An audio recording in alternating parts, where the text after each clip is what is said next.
नमस्कार. आवाज माझा वृत्तवाहिनीत आपल्या सगळ्यांचं स्वागत. वेळेच्या काही ठळक घडामोडींकडे. पंतप्रधानांची उपमुख्यमंत्री एकनाथ शिंदे यांनी कुटुंबासह घेतली सदिच्छा भेट.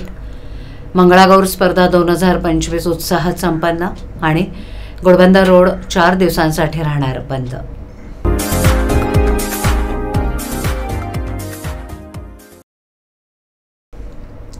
नवी दिल्ली दौऱ्यावर असताना उपमुख्यमंत्री एकनाथ शिंदे यांनी देशाचे पंतप्रधान नरेंद्र मोदी यांची सहकुटुंब सदिच्छा भेट घेतली. उपमुख्यमंत्री शिंदे हे संसदेच्या पावसाळी अधिवेशनाच्या पार्श्वभूमीवर नवी दिल्ली इथे आले असता त्यांनी पंतप्रधानांच्या निवासस्थानी जाऊन ही भेट घेतली. यावेळेला शिंदे यांनी मोदीजींना शाल पुष्पगुच्छ देऊन सन्मानित केलं. तसंच मोदीजींच्या नेतृत्वाखाली भारतीय सैन्य दलाने आधी ऑपरेशन सिंदूर आणि आता ऑपरेशन महादेव यशस्वी करून पहलगाम हल्ल्याला जबाबदार असलेल्या दहशतवाद्यांना कंठस्थान घातल्याबद्दल त्यांना शिवशंकराची प्रतिमा भेट म्हणून दिली. यावेळेला उपमुख्यमंत्री शिंदे आणि पंतप्रधान नरेंद्र मोदी यांच्यात केंद्र आणि राज्य शासनाशी संबंधित अनेक महत्त्वाच्या विषयांवर चर्चा झाली. तसंच शिवसेना भाजपा युती ही एनडीए अस्तित्वात येण्यापूर्वीपासूनची असून आता या युतीला 25 वर्ष पूर्ण झाली आहेत. त्यानिमित्तानं त्यांनी अनेक जुन्या आठवणींना उजाळा दिला. तसंच आगामी उपराष्ट्रपती निवडणुकीत शिवसेना एनडीए उमेदवाराला पूर्णपणे समर्थन देईल असंही त्यांनी या भेटीत पंतप्रधानांना सांगितलं. यावेळेला खासदार डॉक्टर श्रीकांत शिंदे, शिंदे यांच्या पत्नी लता शिंदे, सून वृषाली शिंदे या देखील उपस्थित होते. श्रावणातील मंगलमय वातावरणात विहंग चॅरिटेबल ट्रस्ट आणि नगरसेविका परीक्षा प्रताप सरनाईक यांच्या वतीनं आयोजित करण्यात आलेली मंगळागौर स्पर्धा 2025 शनिवारी 2 ऑगस्ट रोजी ठाण्याच्या डॉक्टर काशीनाथ घाणेकर नाट्यगृहात अत्यंत उत्साही आणि पारंपरिक वातावरणात पार पडली. या भव्य स्पर्धेत ठाण्याचा ओळामाचोळा विधानसभा क्षेत्रातील 20 महिला सांघिक गटांनी रणरागिणी या प्रेरणादायी संकल्पनेवर मंगळागौर सादर केली. यावेळेला पारंपरिक आणि आधुनिक अशा 2 प्रकारात मंगळागौर स्पर्धेचं आयोजन करण्यात आलं होतं. एका छोट्या प्रमाणात सुरू झालेली ही मंगळागौर स्पर्धा आज एका भव्य स्तरावर पोहोचली आहे. महिलांच्या कलागुणांना व्यासपीठ देण्याच्या उद्देशानं आयोजित केल्या जाणाऱ्या या मंगळागौर स्पर्धा उपक्रमानं दरवर्षी नवे मापदंड प्रस्थापित केले जातात. यंदा पुण्यश्लोक राजमाता अहिल्यादेवी होळकर यांच्या 300व्या जयंतीनिमित्त रणरागिणी ही संकल्पना मंगळागौर स्पर्धेसाठी देण्यात आली होती. या संकल्पनेच्या अनुषंगानं प्रत्येक गटानं सादरीकरणातून जिजाऊ, अहिल्यादेवी, झाशीची राणी, ताराराणी यांसारख्या विविध रणरागिणींचे प्रभावी चित्रण आपल्या कलेतून सादर करून मानवंदना दिली. या मंगळागौर स्पर्धेची सुरुवात संस्कृती फाउंडेशनच्या विद्यार्थिनींनी सादर केलेल्या गणेश वंदनेनं झाली. परीक्षक म्हणून डॉक्टर ज्योती सावंत, वृषाली फडळे, सायली शिंदे आणि सुमित निषाद यांनी जबाबदारी पार पाडली. परीक्षा सरनाईक यांनी आपल्या मार्गदर्शनपर भाषणात महिलांच्या आरोग्यासंदर्भात कॅन्सर प्रतिबंधात्मक मार्गदर्शन केलं आणि ट्रस्टच्या वतीनं राबवण्यात येणाऱ्या उपक्रमाची माहिती दिली. यावेळेला प्रत्येक महिला संघानं रणरागिणी संकल्पनेला अनुसरून परंपरा आणि सामाजिक जागृती या दोहांचा संगम साधून अतिशय ऊर्जेनं आपली कला सादर केली. विशेष म्हणजे डवलेनगर येथील श्री स्वामी समर्थ ग्रुपमधील 60 वर्षावरील ज्येष्ठ महिलांनी अतिशय उत्स्फूर्तपणे त्यांची कला सादर केली. ठाणे आणि मीरा भाईंदरला जोडणारा महत्त्वाचा मार्ग असलेला घोडबंदर रोड पुढील 4 दिवसांसाठी दुरुस्तीच्या कामामुळे एका बाजूनं बंद ठेवण्यात येणार आहे. या कालावधीत वाहतुकीचं योग्य नियोजन करण्यासाठी उपाययोजना करण्यात आल्या आहेत, जेणेकरून प्रवाशांना त्रास होणार नाही. येत्या 8, 9, 10 आणि 11 ऑगस्ट रोजी हा रस्ता दुरुस्तीसाठी बंद राहील. तसंच आणखीन 1 दिवसासाठी हे काम सुरू राहणार आहे. या काळात नीरा केंद्र ते फाउंटन या परिसरातील रस्ता दुरुस्तीचं काम सुरू असणार आहे. हे काम मीरा भाईंदर महानगरपालिका करते. रस्ता दुरुस्तीचं काम सुरू असताना वाहतुकीसाठी एक मार्गिका खुली ठेवली जाईल, तर दुसऱ्या मार्गिकेवर काम केलं जाईल. त्यामुळे वाहतुकीची कोंडी होण्याची शक्यता आहे. प्रवाशांना या काळात वाहतूक कोंडीचा सामना करावा लागू शकतो. त्यामुळे प्रवासाचा 20 ते 40 मिनिटं वाढण्याची शक्यता आहे. वाहतुकीचं नियोजन मीरा भाईंदर वसई विरार पोलीस आणि ठाणे वाहतूक पोलीस संयुक्तपणे करणार आहेत. या काळात अवजड वाहनांसाठी पर्यायी मार्गाची व्यवस्था करण्यात आली आहे. पवईच्या दिशेनं ही वाहतूक वळवण्यात आली आहे. या 4 दिवसाच्या कालावधीत प्रवाशांच्या सोयीसाठी विशेष व्यवस्था करण्यात आली आहे. एक रुग्णवाहिका आणि क्रेन दोन्ही बाजूंनी तैनात केली जाईल, जेणेकरून कोणत्याही आपत्कालीन परिस्थितीत तात्काळ मदत मिळू शकेल. नागरिकांनी या काळात सहकार्य करण्याचं आणि चुकीच्या दिशेनं वाहन न चालवण्याचं आवाहनही प्रशासनानं केले. वनशक्ती संस्था आणि महाविद्यालय ठाणे यांच्या संयुक्त विद्यमानं शाळेतील विद्यार्थिनींनी झाडाला राखी बांधून राखी पौर्णिमा साजरी केली। यावेळेला विद्यार्थिनींनी पर्यावरणाशी आपुलकीचं नातं जोडत वृक्षांना राखी बांधून पर्यावरण संवर्धनाचा संदेश दिला। विद्यार्थ्यांनी झाडं लावा झाडे जगवा हा संदेश देणारे फलक विद्यार्थ्यांच्या हातात पाहायला मिळाले। समाज, परिवार आणि सगळे सोयरे सर्व त्यागून जगद्गुरू संत तुकोबारायांच्या अभंगातील ओळी या सामाजिक नैसर्गिक बांधिलकी जोपासणं ही मानवाची जबाबदारी आहे असं सांगतात आणि हे खरंच सत्यामध्ये उतरवण्यासाठी ठाण्यातील वनशक्ती संस्था आणि महाविद्यालय येथील मुलींनी ऑक्सिजन देऊन माणसांना जनविणारे वृक्षांना राखी बांधून सामाजिक सलोखा राखलाय। निसर्ग आपला सखा आहे याची जाणीव या उपक्रमातून घडवून दिली म्हणून संत तुकाराम महाराज यांच्या या ओळी सार्थकी ठरतात। वृक्षवल्ली आम्हा सोयरे वनचरे, वृक्षांना बांधू रक्षाबंधने असं म्हणावंच लागेल। या कार्यक्रमाला संस्थेचे अध्यक्ष विकास पाटील, स्नेहा शेडगे तसंच वनशक्तीचे पदाधिकारी आणि विद्यार्थी मोठ्या संख्येनं उपस्थित होते। पारंपरिक सणाबरोबरच पर्यावरण रक्षणही खूप महत्त्वाचं आहे। यासाठी महाविद्यालयातील विद्यार्थ्यांनी झाडाला राख्या बांधून हा सण साजरा केला। राखी फक्त बंधन नसून सहकार्याची भावना वाढीस लागावी यासाठी मुलींनी शपथ घेतली। सदरचे राख्या या कागदी, पुठ्ठ्याच्या, कडधान्यांचा इत्यादींचा वापर करून बनवण्यात आल्या होत्या। आजचा कार्यक्रम म्हणजे पर्यावरणाबाबतची जनजागृती आहे। ही विद्यार्थी दशेपासूनच विद्यार्थ्यांना पर्यावरणाबद्दलचं महत्त्व कळायला पाहिजे म्हणून आमच्या सर्व विद्यार्थ्यांनी स्वतः राख्या बनवल्या। अरुणा पाटील मॅडम असतील, शेळके मॅडम, आपल्या धनुकुटे मॅडम, पाटील सर या सगळ्यांनी मिळून एक छान 2 पालख्या सजवल्या, एक प्राथमिक विभागाची, एक माध्यमिक विभागाची, आणि विद्यार्थ्यांमध्ये प्रत्यक्ष कृतीतून पर्यावरणाविषयी संवेदना जागरूक करण्याचं काम या माध्यमातून आम्ही केलेलं आहे। याच्यात स्काउट ऑफिस असेल, त्यानंतर वन्यजीव संरक्षक संघटना असेल, महाविद्यालय या सर्वांनी मिळून संयुक्तपणे हा उपक्रम राबवलेला आहे। मुलं खूप उत्साही आहेत आणि हा एक नवोपक्रम विद्यार्थ्यांना मिळालेला आहे। विद्यार्थ्यांना आजपर्यंत काय माहित होतं, भावाला फक्त राखी बांधायची, पण झाडांना पण राखी बांधणं, कारण झाडांचं रक्षण करणं आपली गरज आहे।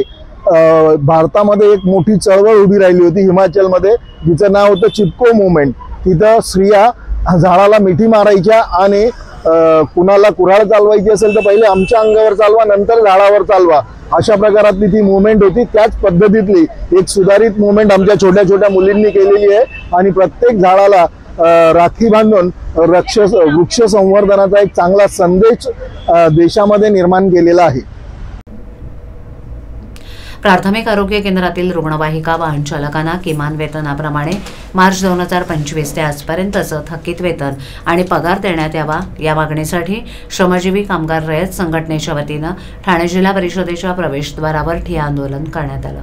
रुग्णवाहिका वाहन चालक दैनंदिनी आपलं काम इमाने इतबारे करत असून सदर रुग्णवाहिका वाहन चालकांना किमान वेतनापासून ठेकेदार वंचित ठेवत असून मार्च 2025 पासून ते आजपर्यंत ठेक्यामार्फत पगार न मिळाल्यामुळे कामगारांमध्ये तीव्र नाराजी आहे। याबाबत श्रमजीवी कामगार रयत संघटनांच्या वतीनं वारंवार निवेदन देऊनही ठाणे जिल्हा परिषद प्रशासन याकडे दुर्लक्ष करत असल्यानं सर्व वाहन चालकांनी ठाणे जिल्हा परिषदेच्या प्रवेशद्वारावर ठिय्या आंदोलन केलं।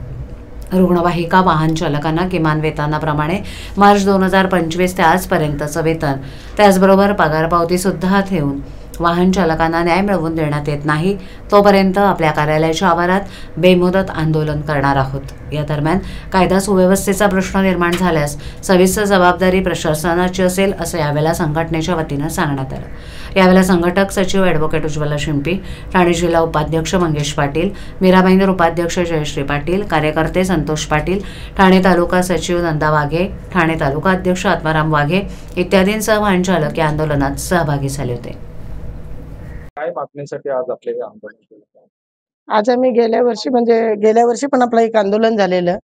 ह्या जे 102 ॲम्ब्युलन्स आपले जे आहेत त्यांचे जवळजवळ मार्च पासून आता ऑगस्ट चालू झाला, म्हणजे जुलैपर्यंत पगार पेमेंट दिली नाहीये।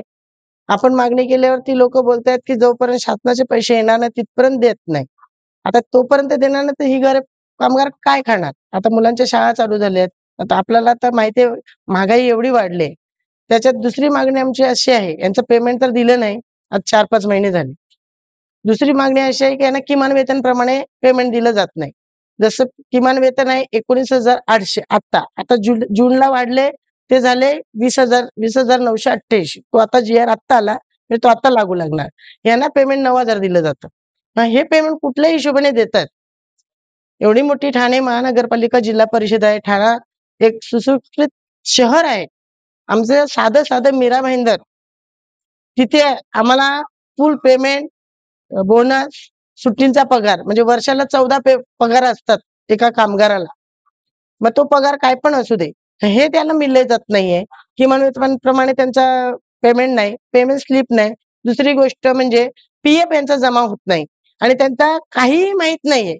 फक्त यायचं 24 तास काम आहे यांचं. जसं आपण बघितलं तर प्रत्येकाला 8 तास कामाचा मोबदला आहे किंवा नियम आहे की एका कामगाराला 8 तास काम करायचं आहे. तर तसं 3 शिफ्ट ठेवायला पाहिजे. मग ती शिफ्ट 7 ते 3 असू दे, 3 ते 11 असू दे किंवा 11 ते 7 असू दे.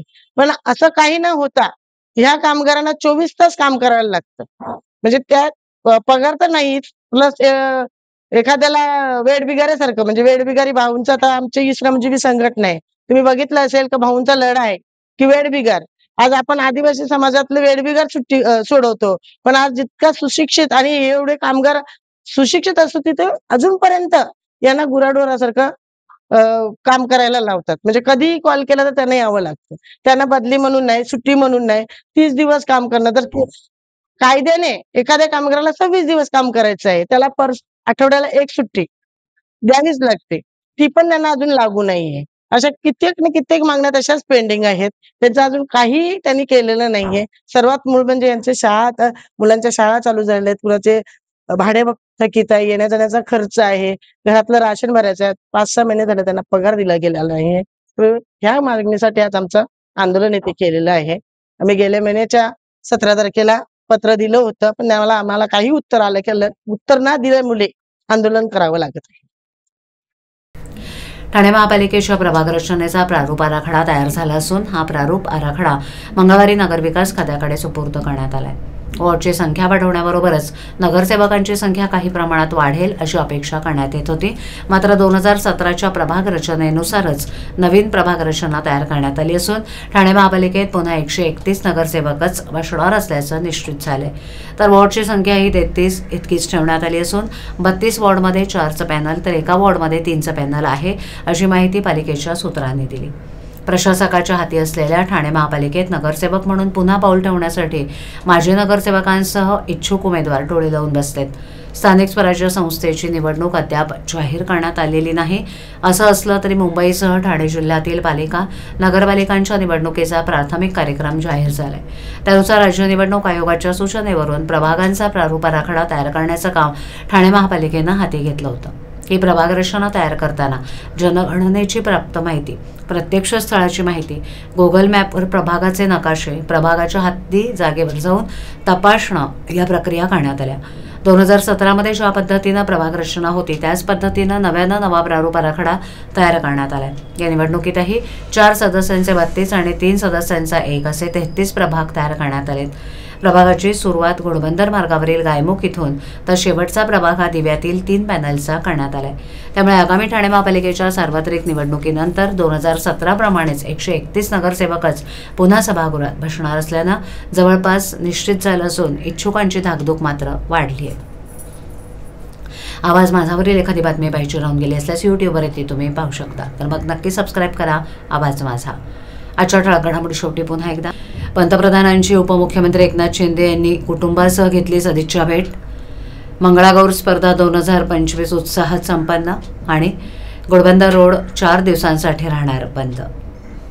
आपल्या विभागातील काही सूचना अथवा समस्या असल्यास ते आमच्यापर्यंत जरूर पोहोचवा. आम्ही तुमचा आवाज नागरिकांपर्यंत नक्की पोहोचवू. मला संपर्क करण्यासाठी आमचा पत्ता आवाज माझा 103 साईल 1 आदर्श नगर कोलवाड रोड ठाणे पश्चिम. आमचा दूरध्वनी क्रमांक 7666211441. आमचा ईमेल ID awazmaza.tvnews@gmail.com. तर पुन्हा भेटू याच वेळी याच ठिकाणी काही नवीन घडामोडींसह आवाज माझा वृत्तवाहिनी. तोपर्यंत नमस्कार.